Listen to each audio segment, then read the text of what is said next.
Halo kawan-kawan, saya Rizal dari Marhenes Project. Mungkin di sini lebih bertemakan tentang Indonesia disebut paru-paru dunia, tetapi hari ini paru-paru itu sedang sesak napasnya. Jadi aku udah ngambil dari beberapa data. Aku mencoba mengambil dari kedua data, yaitu dari Walhi dan Greenpeace. Dimulai dari di atas kertas, kita punya hutan tropis terbesar ketiga di dunia.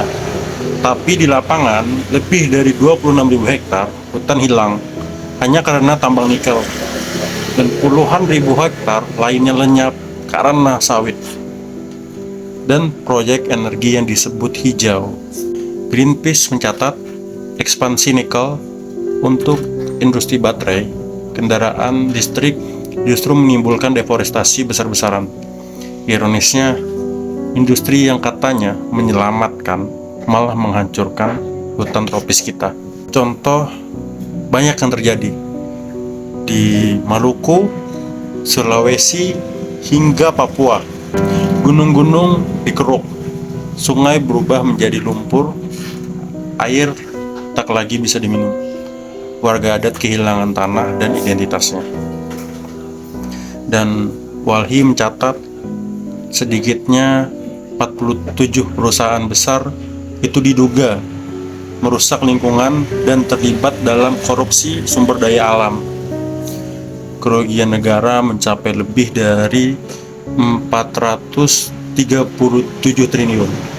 Tapi tak satu pun yang benar-benar dijatuhi hukuman berat.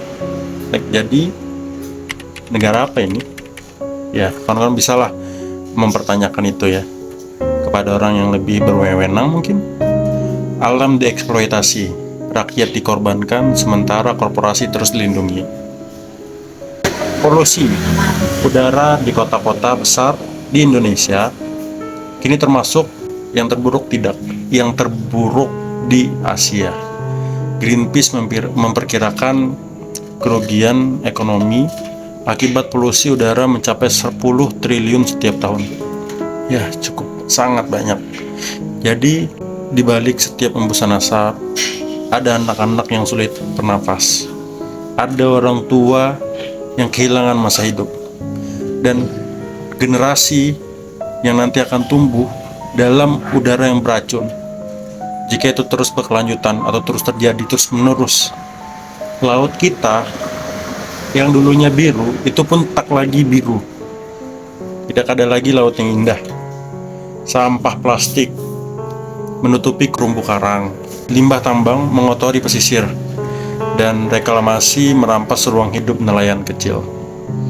Pemerintah berbicara tentang ekonomi biru, tapi di lapangan laut dijadikan halaman belakang industri. Atas nama siapa? Atas nama pembangunan.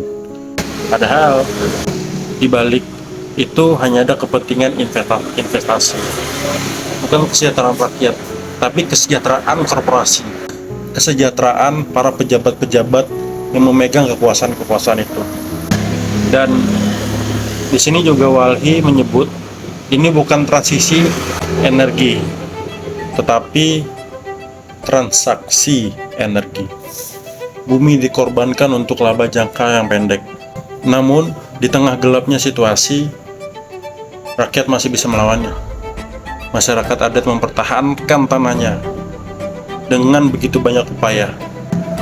Anak muda turun ke jalan, dan gerakan lingkungan terus bersuara dari desa hingga kota.